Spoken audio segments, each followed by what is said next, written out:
Hello. This is our next video of us brainstorming for the short film. Again, hoping that this will eventually turn into your movie. Yes. For now, we have our little corner story, and I actually saved some ideas that I had after the video. So Go for it. she doesn't speak or talk to anyone, like she's not seen. Should we set the stage first, since people haven't seen the last video? No. Let them go watch the last video. Oh, that's right. See that? We'll put it right here. Right there. I guess up here? Yeah. Right. But she doesn't speak. She doesn't talk to anyone. No words are spoken the whole time, only through texting or through videos that she watches. All right. Until she decides to open up. Until she decides to, like, start to talk to people and want to socialize and stuff. Okay. And the second one is there's a possibility that if it's more of a horror film, the horror concept can be about loneliness and lack of community and hope. So, like, I've seen... I don't know if we're going to go in this direction. I highly doubt it. But just in case, I've seen a lot of really cool horror concepts that are creatures or entities based off of the fear that the person had. So if we were to create a creature that was like, where like the creatures can hear you from really far away. The Quiet Place.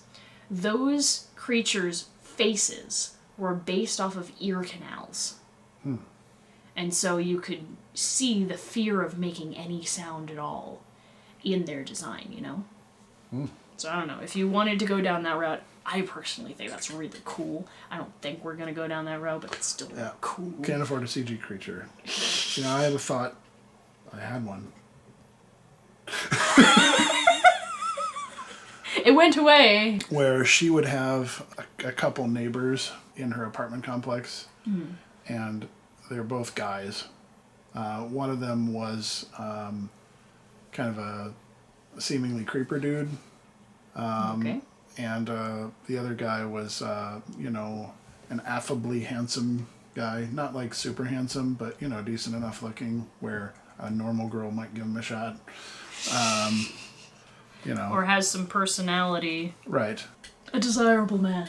You know, I'll spoil the ending with this particular idea. Okay. Is that, you know, she's investigating a serial killer who hasn't been caught yet. She thinks it's the ugly guy creeper dude, and it winds up being the reasonably normal handsome guy. And like sounds about right. The creeper dude would actually be there to rescue her at the end, and she didn't expect that. You know? Yeah. Because this ties into the women liking stories about serial killers thing, you know, like especially if they're handsome. Yeah, why is it always the handsome ones that end up being like serial killers? Like what? Where did you get charisma from being such a jerk? Like, anyways, I've seen like quite a few stories where the guy was accused simply because he was not very good looking. Right.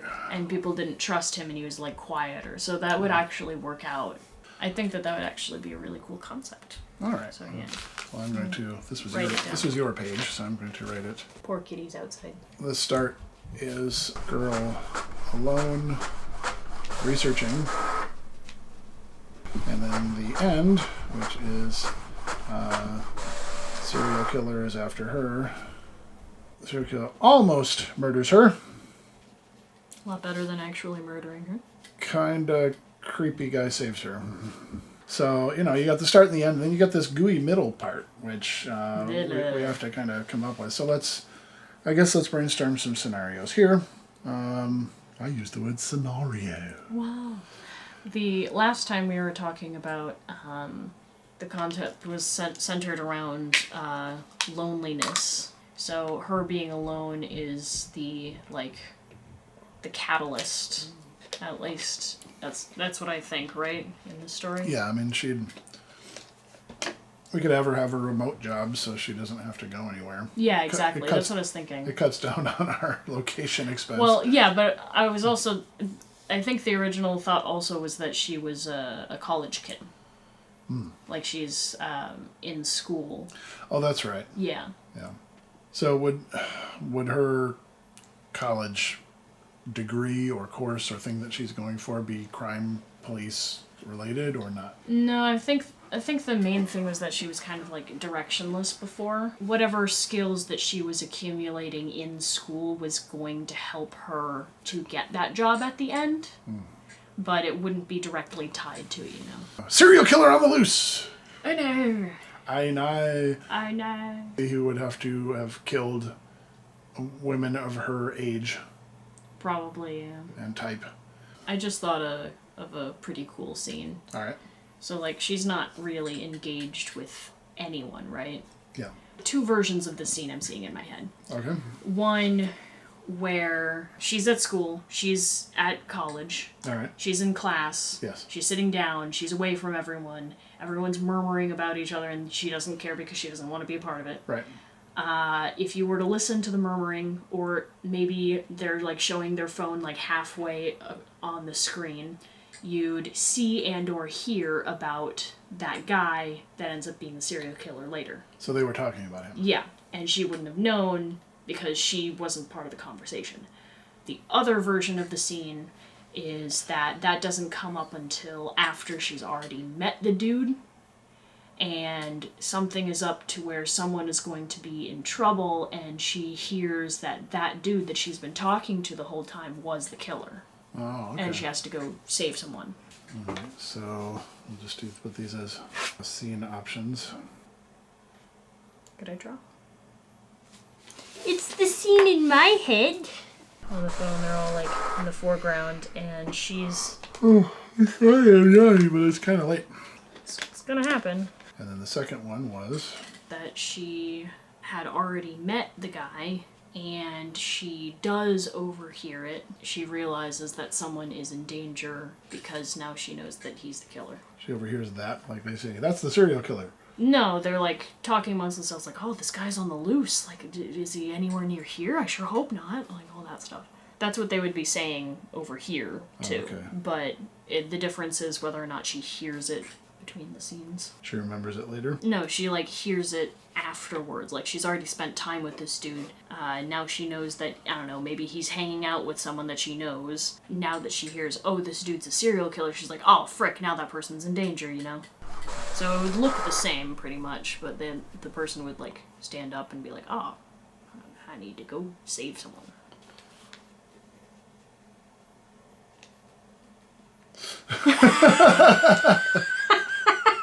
So let me just visualize this in my brains.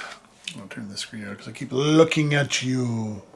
I'm just thinking, like, do both guys hit on her? Does just the creeper guy hit on her and she rebuffs him, but then she pursues the kind of handsome guy? If we're going with her, like, being lonely and choosing it, then I think that the guy is hitting on her. What would probably be an interesting dynamic is that she meets each one individually, does not want to meet each of them. The creeper dude kind of keeps to himself like she does. Oh! Ooh, that would actually be really cool. Okay, so I doubled that. I got 2 ideas in one. Oh no. So she meets both of them individually. She doesn't want to talk to either of them. Handsome guy is like hitting on her, and she's like, okay, I gotta go. And then she meets creeper dude, and they're both kind of like, I gotta go.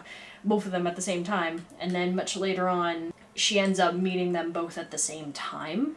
The dynamic between the 2 guys is weird. So, like, the creeper dude kind of knows that guy is the murderer already. But for whatever reason, he can't say anything yet, or maybe he's being threatened, or something along those lines. She sees the dynamic as weird, but she doesn't quite know what it is yet, you know? And that would actually be a cool indication that maybe he knew and he's trying to protect her, and he's like saying, like, stay away from him, he's not a good guy.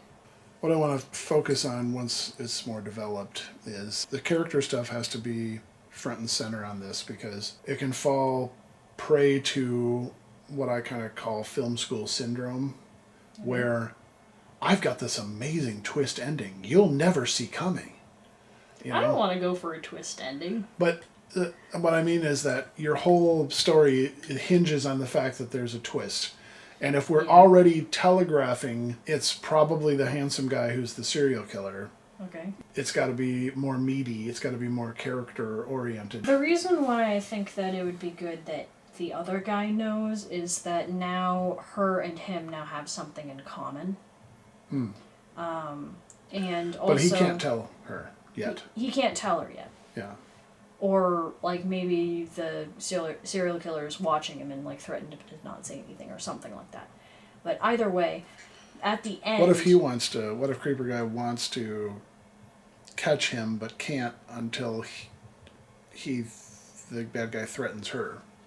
Yeah. That's essentially what I'm saying, is that, like he's able to get out of his shell because of her, and because he gets out of his shell, she's able to get out of hers. All right. That's what I'm trying to get like at. that. Is that like they're both lonely. Okay. We need a better version of calling Creeper Dude and handsome guy. Because he's not really a creeper. That's the thing. Is like Socially he's just, awkward? Yeah, he's socially awkward. Socially yeah. awkward guy. Socially awkward guy. Just awkward guy. AG for short. Let's give her a name for now.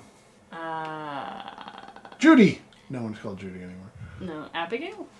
Abigail? I don't know. That's the first thing that popped into my head. I just say what pops into my head. How about Abby? Fight you on the name. Girl. Well, names are important because you want to have a good name for the character. You also want the name to say something about the character. Well, do you want it to be association or meaning? Because those are two very different things. Okay. Like- Technical association. Like, for instance, your name, it might be seen as average, but, like, it means, like that's cool. Meanings of names and feelings of names are very different. So both her and Awkward Guy are tracking down the killer. He's tracking down the killer. She does not know there is one. She just has an interest in it. Okay. In true crime. In true crime, because it's happening right there around them. Yeah. He is tracking the killer. She doesn't know about it yet. Yeah. HG, handsome guy. Handsome guy yet, but she is doing independent research as her hobby. So I don't want to go so tropey that this guy, displays his victims this certain way, or like we watched. You don't really need to go into detail as to what he did anyway. You don't want it to be primarily about that. Right. It's got to be grounded enough to where she feels like she's legitimately in danger, and it's not is she going to find out, all that kind of stuff. It's more her getting out of her shell, obviously, but now she's touching a world that's awful, and it's going to change her. I want to do a horror movie with hope. I want her to be able to come through this, and then she gains confidence in herself. Yeah. And she also is open to other people. That's the reason why I wanted that guy to have like the same interest as her and also be lonely, so that way they are each other's support system. Yeah. Like she gains a support system because both of them chose to not be alone. Okay, I like that. Yeah, this is coming together a little bit better. All right, so let me do some braining here. And grab some photos. The isolation, Yeah. Ooh, that would also be really cool. Oh. Okay, so so far I really liked the imagery of her being in her room, and the blinds on her window create like a shadow of her being in a jail cell. Yeah. This picture actually gives me an idea that it could also be shot. Oh yeah, that picture. So that could be shown from behind her bed, as if we're looking through the wall to see her face through the bars of her bed. That would also be a pretty darn cool shot. The barest level of plot here. She goes to class. She comes home. She does all of her research. Is it a hallway in her apartment building, or is it? To be honest, do these guys actually live there? Maybe they don't have to be neighbors. Maybe they're just other guys at the college. Yeah, I was thinking that it was at a college, or to be honest, I was thinking that she was at an apartment, but she doesn't have to leave the room now because there's online classes. Oh, okay. So I was thinking that she was literally, that was the reason why I had that But what about the scene of people showing people the phone and stuff like that? well, that's like maybe the one class that she has to go out to do. Okay. This is me just throwing out ideas. I don't have everything solid yet. But I was thinking that for the most part, she's just going from bed to desk, desk to bed, bed to desk. Right. And that's what the time lapse is for. Oh, that leaves a pretty cool idea. Maybe she had a teacher that was around her age that was doing the online class, and she ends up being the last victim, and so she has to go to another class that's in real life. Oh, the teacher actually gets murdered. Yeah. I'm sorry that the curriculums are changed. Miss is no longer here. It's that's a curious thing. But like the reason's never given because it might be like asked by the family to not say anything. Right. Like you don't just go around saying, "Hey, this person died." Right. Especially when it happens like so soon. Yeah. So she's researching these other women, and who are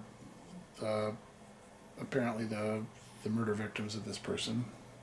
Well, she doesn't know about this person, because if she did, then she would know immediately that that was the guy. We can hear him through the walls. I think that she should just be into true crime in general, All right. and just not be picking up on what's happening in her real life, because she's so isolated. She knows about all of these things that serial killers usually do, but she's not picking up on it because, oh, that's real life, And then when all of this stuff is happening around her, she's not picking up on it. Like, if her teacher really is killed, they're not going to say, your teacher was killed. They're going to say, oh, she cannot be here, and so you have a new teacher. We don't necessarily see this person. There's not a scene with her and this other teacher. It's just... No, she was online. That's the thing, is that she just knows her from online, and she just knows, ugh, now I have to change classes because the teacher's not teaching. Ugh. Her teacher's Was killed and she doesn't know it. is killed and she doesn't know it. Even worse if the guy is going after certain types of girls, then the teacher is probably like around her age. And so she could have maybe have liked that teacher, and she's like, oh man, I like that class, and now she has to transfer or something, I don't know. Her transfers to an in-person class. So she has to get out of her apartment. Ooh, that could be a good way to have the dudes introduced, is that now that's her first time actually coming out of her apartment. That could be a charisma thing from Handsome Guy, because he could be like, oh, I almost didn't know you were my neighbor. I never see you coming out that much. Like he's noticing. Notices her what? Back and forth due to class visits. Well, he's noticing that she's very secluded. He's noticing that she's not got many connections, and that makes her an easy kill. Sorry, gonna do some thinking on camera. Take your time. Maybe I can draw some scenes. I know I probably can't afford to film it, but I see a scene of her in the library after class, and he's like, there's an angle, like a God's eye view angle above her, so she's very small, and in the frame, like looking at her laptop or whatever on a desk in the library, and she's very small, and the reason that angle is there is later we'll see that's the serial killer was watching her, like straight down. That's one. I think in shots, so I appreciate that you think in character, but I'm so visual. I've got to see it in order to get excited about it, because there's got to be a reason behind every shot. It's got to be intentional. It's like that one thing. It's like when you're shooting it, this shot's going to be in the movie, so you should probably be intending something for everything that has to do with that shot, the movement, the frame, the composition, everything. I could see a montage of her having her routine of locking the door and where she puts her water bottle and, Maybe something's moved later. well, that's creepy.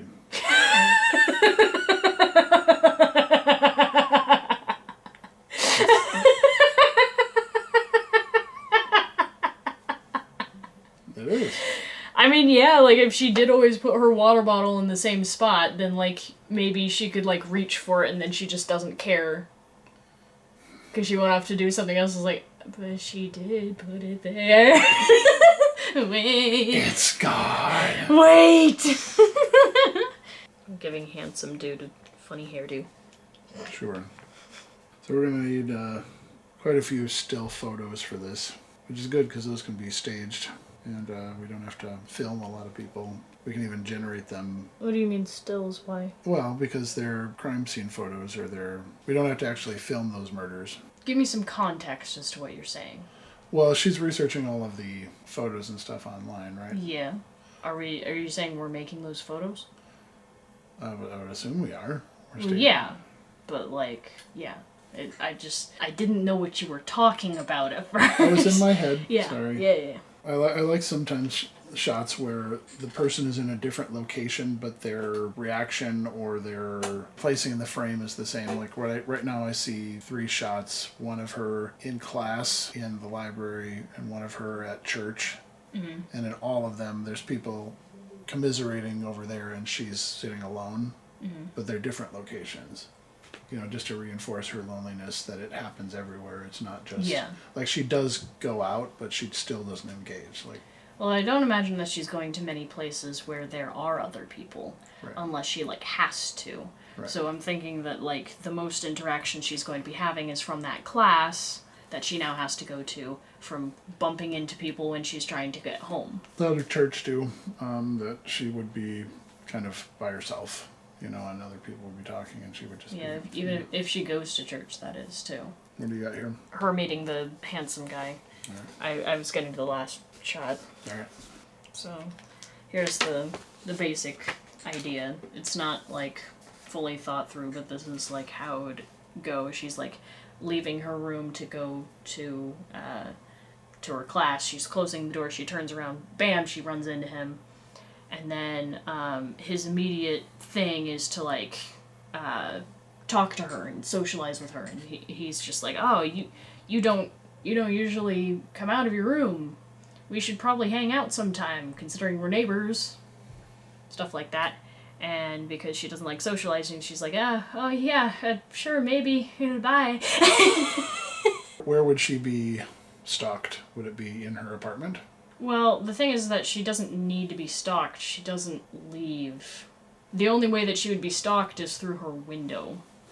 So maybe it could be open, and like she never opens it or something like that. Would he attempt to murder her in her apartment? Yeah, that's what I'm thinking. Okay, that's where I was going as well. I just simply because we could afford like 2 locations. Well, yeah, that's pretty much what I'm saying. Is you'd have to worry about like, if it was super populated, but like with her living so isolated, you don't actually need to do that. You know, it would be kind of a cool shot. Her and the awkward guy kind of like walking into a park or some sort of like social area. Mm-hmm. And like they're kind of like walking together and it's like seen from behind. They're like walking towards it. Like at the end? Yeah. Would they be holding hands? I don't know. Maybe he has terrible hair the whole time, and then when he finally wishes it back. Oh, now he's handsome. That's right. No, it's like it's like those things in like the Disney shows where like the girl has glasses. He took off the glasses. Oh, all of a sudden she's beautiful. It's like, oh, that's not how it works. Or is it? No, it's not. What? I love the hair you put on his big head. I gave him toothpaste hair. He looks like a chicken, like a chicken hawk or something like that. I don't know. I was thinking of like those updos, you know. As long as it's not broccoli hair. Oh, yeah. Last thing we need is spaghetti on people's heads. But, not a good trend. Another thing to like make people think that the awkward guy is more likely the killer is him wanting to tell her something, which is like probably about the handsome guy. And he can't end up saying it because handsome guy shows up. And then handsome guy looks like the hero. I've saved you from dealing with socially awkward man. Well, no, like he was going His to... name is Sam. Socially awkward man.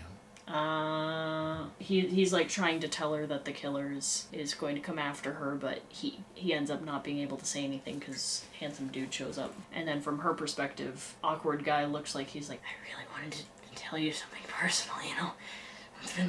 And then she's like, oh, he's totally not someone I want to be around, you know? And then we do one of those where he's just like...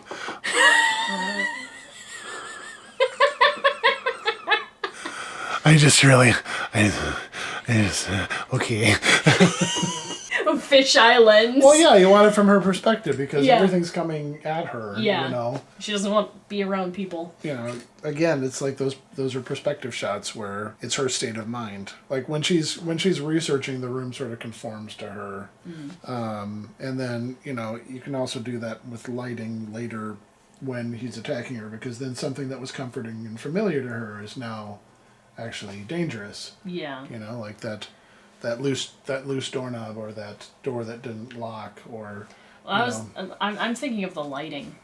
I'm thinking of the way that the phone or her laptop is the only light in the room, you know? Yeah. If that's the only light, nobody can see in Yeah. to what's happening, you know? Like that would be pretty darn creepy. Yes. Maybe the light doesn't work in her room. The power goes out. But she doesn't notice because she's She's got her laptop battery and doesn't even... it's all dark anyway. Well, I think these are good leaps forward in our journey Indeed. for the short film. We've got an ending. We had a nothing last time. Well, also, you were kind of having a worse time. Yeah. during that day. You weren't quite in the mindset. Well, I ramp up to it. You know, I feel like I'm, you know, at stage 2. You're already like on like stage Full throttle, yeah, yeah. full throttle. And I think it's because I tend to thrive more on adapting things that are already there, and you're good at creating things that aren't there yet. Both are good ways to tell a story. It's harder for me to come up with something wholly original. Once I'm latched onto it, then I get more excited and interested, and I start trying to get all this cloud of idea and sort of hone it down to what I want. Once it gets there, I am very specific about exactly what I want, but it takes me a while to go down there. I'm just not this pop brainstorming, unless it was something that I was very passionate about. To me, this is sort of like you were saying, like this is the birth of a short film. We're just like trying to get this out, you know. It's like, what is it? But we're sort of coming into the universe, the creative energy, and just being like, okay, let's see how this makes sense in my brain and how we can get all these things together. Yeah. And then when I start being able to see shots, I can start tailoring those shots. It's a big filter process. That's why these things take a long time. I want to be very deliberate, you know. I don't want to make something that has no point to it. I don't want a generic shot in the movie. Every shot has to tell something. Every movement has to tell something. I can't just capture something, because what I've seen a lot in recent movies was, you know, there's no soul. You mentioned that. There's no soul in what you're watching. There's no life to it. There's no point to it. There's no reason for it to exist. There's no human connection. Yeah. There's nothing in it. And when you're making a short... Entertainment for the sake of entertainment. Yeah, when you're making a short film and it's character driven like this, everything needs to serve that character thing. Her being in that room alone with a laptop, I want the lighting to be how you were wanting it. But, you know, I would have her, for one of the shots, have her be very small in the frame with lots of darkness around her. Yeah, that's what I was thinking. Which is, you know, exactly that. But then I would have another one where it's just slowly pushing in on her, because we're getting into her as she's getting into her research. This was productive. This was good. It was. This was a good second step, I felt slightly more present this time. Yeah, I could tell. And I appreciate you being idea generating super bunny, like just kind of getting it all there. And to me, I'm just like, it's kind of like when people would go, not that I'm anywhere near this at all, it's just an example. I'm not equating myself in any way to what I'm about to say. But when concept designers would create creatures or spaceships for George Lucas, and he would come in, and it's just what would strike him. I think it's a little blunt, but he would just stamp it with ink saying Yes or liked no. this one or whatever. And they might have come up with 20 designs. Yeah. And they're probably all freaking awesome. Yeah. But what hits him? Yeah, what hits He's him? the director. Yeah. You know, and so You're kind of the same way? yeah, I need all of these ideas. I get overwhelmed by all these ideas, but I need them to choose from. And then I can be like, that fits the vision of what I have for this. You know, that might be a great idea for something else. That doesn't discount its quality or the reason that you came up with it. It's just That reminds that's me for of something else. the Darth Maul thing, where like there was a whole bunch of different art of what Darth Maul could look like. Yes. And he was like, draw your worst nightmare, and then the person actually drew their worst nightmare. Is like, okay, your second worst nightmare. That's too much. You're tapping into your gifts. Your gifts are working in me on mine. I need that stuff generated so that I can curate it down, I guess. I appreciate that about you. Sweet. Cool. We can work together. Yeah, we want to actually make this. You know, these are not going to be. Help us to do that. Oh yeah, if you are interested in us, if you're interested in this idea, it's a short film to showcase what we can do and what we could make into a longer feature film. You know, like, share, and subscribe, but also consider investing. We want to make this. We want to get some traction with this, and we want to make the movie. He has been waiting for a very, very long time. It's a good movie, and it needs to be made. And especially at this time when we're experiencing such a drought of movies that have any heart, any integrity to them at all. And I'm not tooting my own horn here because the story that I want to tell is of a real life event, a real person. Yeah. But He wants to show respect yeah. to the actual person I just think, and everyone involved. yeah. Oddly enough, I think it would hit better now than it would have a few years ago because the culture has shifted so much that something this genuine and authentic, that would just pull people in. So if you're with us, we'd be very grateful. So thank you. All right. Bye. Bye.